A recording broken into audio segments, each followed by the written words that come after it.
Hello, today I want to talk to you about how to be more specific in rewarding your child or using everyday things around the house to reward your child.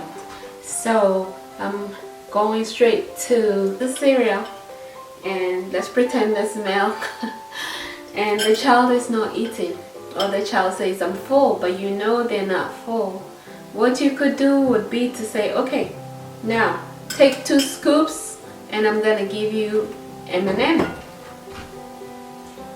So I have a bag of M&Ms here. So when the child takes 2 scoops, that's 1, 2, then you say, good job, well done, and this is the M&M. And in order not to give them too much sugar, you can just give them 1 M&M.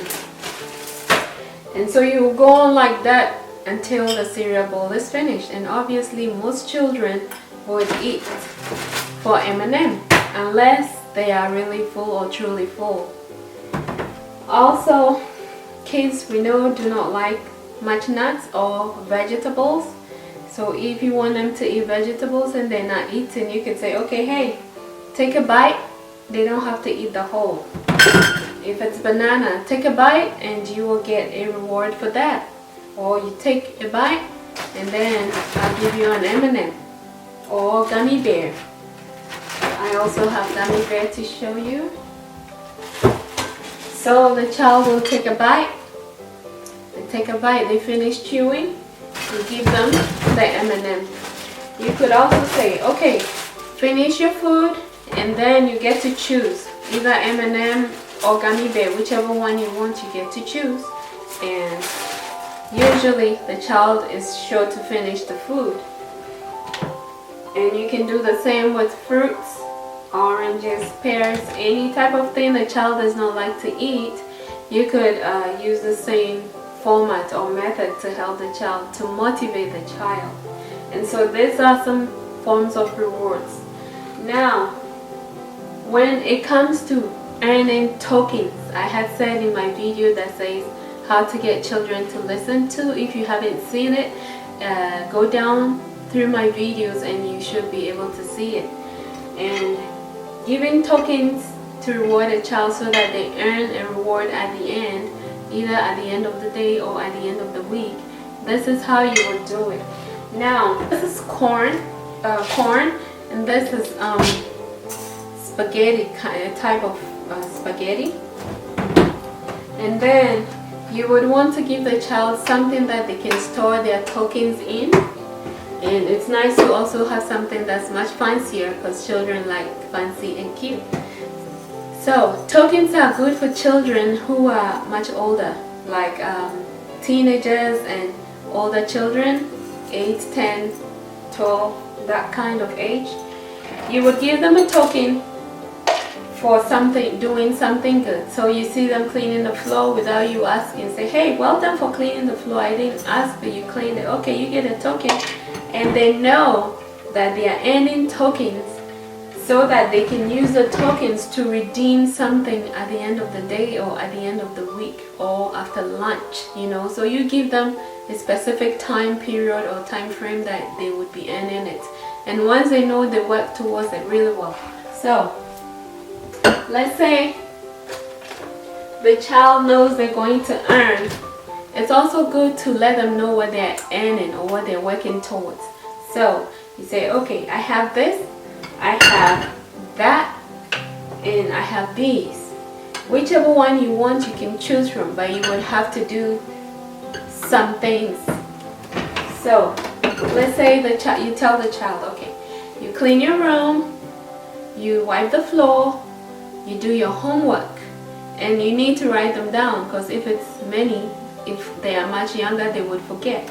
So once a child does that, you can say, okay, hey, and it's also good to have a goodie bag or a goodie box. Say, okay, go in the goodie box and you can pick whichever one you want, whichever thing you want. Once the child has completed the task and you say, okay, if you earn 50 tokens, you get a picture frame or something from the goodie bag, they would count. You would count however many tokens they've earned. So these are all things you could use as tokens. These are like crystals, marbles, type of thing. So let's say they've earned all these tokens for using soft toys, for cleaning the floor, for not screaming when they have to cry. At the end of the day, if you wanted them to earn like 20 tokens and say they've earned it, they will count it, that they know how many more they have to work towards. Say 1, 2, 3. Let's say they've counted and they have 20 tokens. Then they are entitled to their reward. And you also want to make sure that they're not in trouble before they have to come and redeem their reward.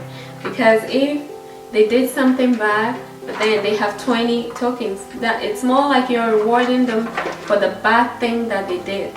So you want to always give them the 20 on a good note. And then once they come in, they know that, oh, because I cleaned my room, I cleaned the floor, I did my homework, that's how I'm earning the token. If you give them the token just before they are crying or before they were crying, it's more like, oh, if I cry I get a reward, well then I'll just cry and then I'll get the reward. And so yeah, you want to catch them doing good and then you give them the token. So, and I just brought a couple of things to show so you know some things that you could use. And this is a gift I got for Christmas. It's been in my kitchen cabinet for some time. And if my child wants it, I could say, hey, this is beautiful and you can borrow this. It's my gift, but obviously they might want to have it, you know, because it's cute, it's beautiful. So you can borrow this for like a week, you know, for doing something good. With the little children, you have toys like this that you probably put away, which is why I had said in my earlier video how to get kids to listen.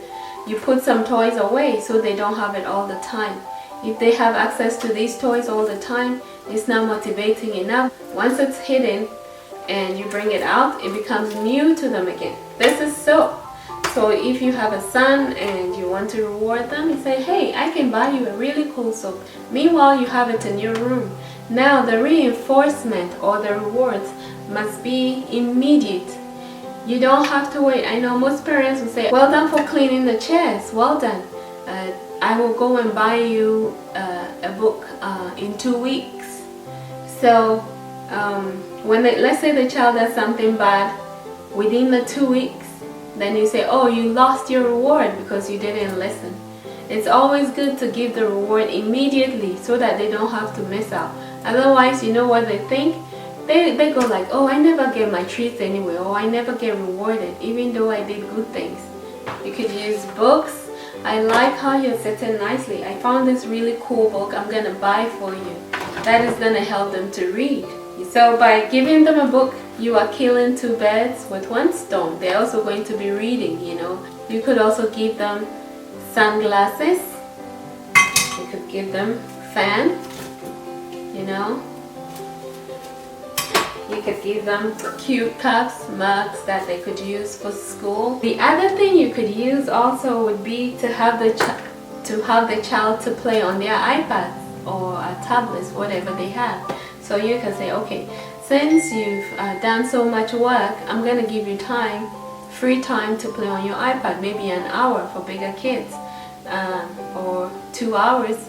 Well, and you can also encourage them to do educational stuff instead. You can say, okay, you can do the reading on the iPad instead of in a book, okay? So read for 30 minutes and then you can play a game. Alright, I'm going to bring this rewarding reinforcement session to an end. Thanks for watching.